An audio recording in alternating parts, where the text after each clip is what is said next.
Այսինքն որ որևէ դատավոր պայմանական ուղղել ասացի նման չի արձագանքում կամ չի դատավորը իրավունք չունի դատավորը ինչ անում դատավորը ինչ Facebook-յան էջում կամ մամուլի ասում սրավիրի եւ արձագանքի դատավորի ցանկացած նմանատիպ քաղաքական հայտարարությունների վերաբերյալ բայց սա ոնց ասում մեր վրա է Եթե չեմ սխալվում իրավական գործընթացներ սկսելու ուղղված հաղորդումներ ներկայացվել է, չէ՞, հարցը չի նախաձեռնել, դա այսինքն դիտարկվել է որպես քաղաքական, որպես քաղաքական։ Եթե ես օրինակ հիմա դատավորը քաղաքական հայտարարությունը արդյոք իրավունք ունի, այստեղ գործ ունենանք։ Մենք դեպք ունենք մարդ կալանքի տակ է, որտեղ դատավոր է։ Ինչպես։ Երկու երեք հոգու կալանավորն են դատավորի ներավորելու համար։ Ինչ որ մի վճռից է ինչ որ բան ասել, ով որ է քաղաքական Անկոչյան, որը հիմա դատավորների կեսը կաշառակ է, դա ես չեմ ասել։ Ինձ հասկան որը անձնավորված հայտարարություն ամենայնպես ես չեմ լսել, որ անձնավորված հիմա ընդհանրական հայտարարությունը քաղաքական գործընթացների լույսի ներքո դա անկոչյան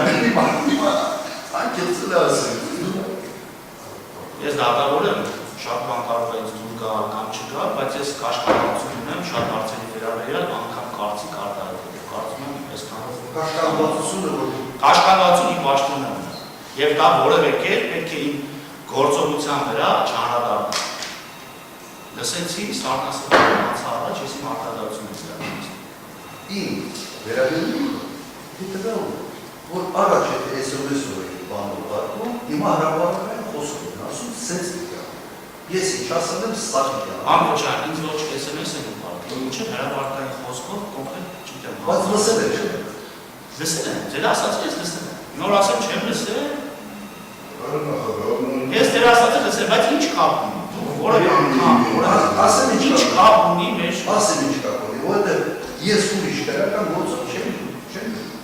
Այն անգամ մենակ սա է, ինձ ասում է դու պիտի լսես, հետո ասում է դատավորները ով որ սենց հալանում վետին չգիտեմ ինչ և ադևա, սա վերաբերում ինձ և ձեզ, ձեր անունը չի կրում,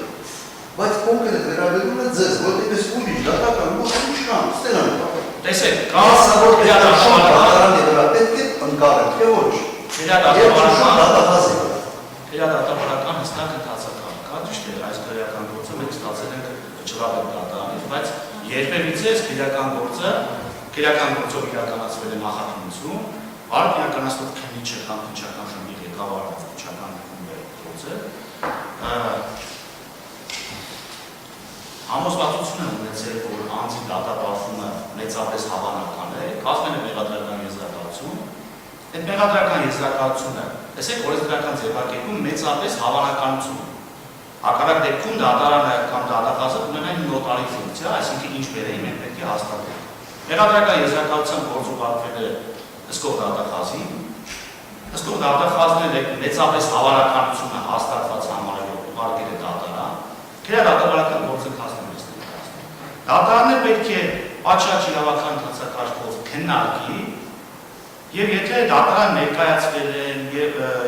վերաբերելի, թույլատրելի, արժանահավատ, բավարար ապացույցներ, այդ ապացույցների հիման վրա նախագահ դատավորը պետք է ունենա ներքին համոզվածություն։ Այստեղ շատ կարևոր ձեր ուշադրությունը հրավիրում, որ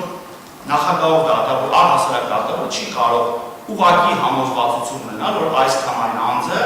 ենթադրաբար կատարել է այս կամ այն հանցագործությունը։ Պետք է իր համոզվածությունը ներքին համոզմունքը բխի և ձևավորվի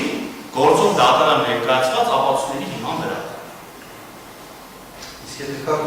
Այսինքն ոչ իրավաբանները, ոչ, չգիտեմ, անգամ իրավաբան, բայց օրինակ ձեր պաշտպանը, դատախազը, Վարուկ Յակնաստությունը չէ, իրենք մեծապես հավանականություն են գնահատում։ Այսինքն Վարուկ Օրբելյանը ասում է, որ ոչ թե մեծապես հավանական է, իմ պաշտպանյանը անում է։ Հանրային մեղադրողը ասում է, որ մենք գտնում ենք, որ մեծապես հավանականությունը բարձր է, որ մեղադրյալները կդատապարտվեն։ Դրա վերջնական որոշում կայացնողը դատավորն է։ Եվ որոշում կայացնում է գործով ձեռք բերված դատարան ներկայացված թույլատրելի, վերաբերելի, արժանավատ, բավարար ապացույցների հիման վրա եթե վերջնարդյունքում այդ եզրահանգումը կա։ Մենք այս պահին ընդհանրապես քննարկում ենք քրեական հետապնդումը դադարեցնելու հարցը։ Ձեր պաշտպանը միջնորդություն ներկայացրեց 12-րդ հոդվածի առաջին 15-րդ կետով անձնագրության հիմքով դադարեցնել։ Հիմա որոշակի հարցեր են դուք առաջ քաշում։ Եվ ասում եք, որ հասկացել եմ, բայց նա դատավորը հարցեր չկա։ Հիմա եթե ես հարցեր կան, չէ՞, օրինակ ասեմ, այ պարոն Խոչյան, ինչի այդ հրամանը արձակեցիք։ Մի քանի օր աշխատանքից օրինակ պայմանական ազատեք այդ հարցը կարգավորվի, դա ստեղծում հարցակնությանը վերածվի։ Հասկացա, ես իմ բանին ինչի մեջ եմ ողջություն։ Դուք կարդում եք մետաղական եզրակացություն։ Ես ակնհայտ ցույց եմ տալիս, որ այդ մետաղական եզրակացության մեջ արգելյունի սխալը իրականությանը չեմ պատասխանում։ Սահմանադրությանը հակասող ձևակերպումները։ Ակնհայտ արգելյուն, հանդեպ որ գրածը մեր ռուսի եվրոպական կյանքը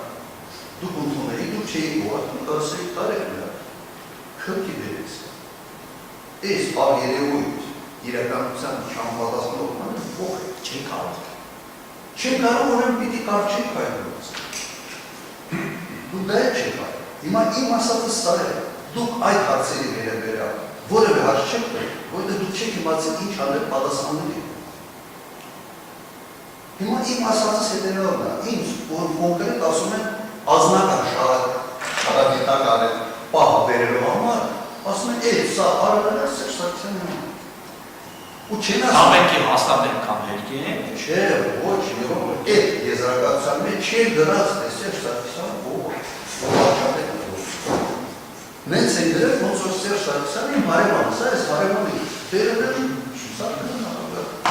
փաստական հանգամանքներին ում եք տալիս։ Հիմա հարևան մեղադրանքը ասում է, որ այդ փաստական հանգամանքները քրեական գործով դատաքննության ընթացքում մենք հիմնավորենք։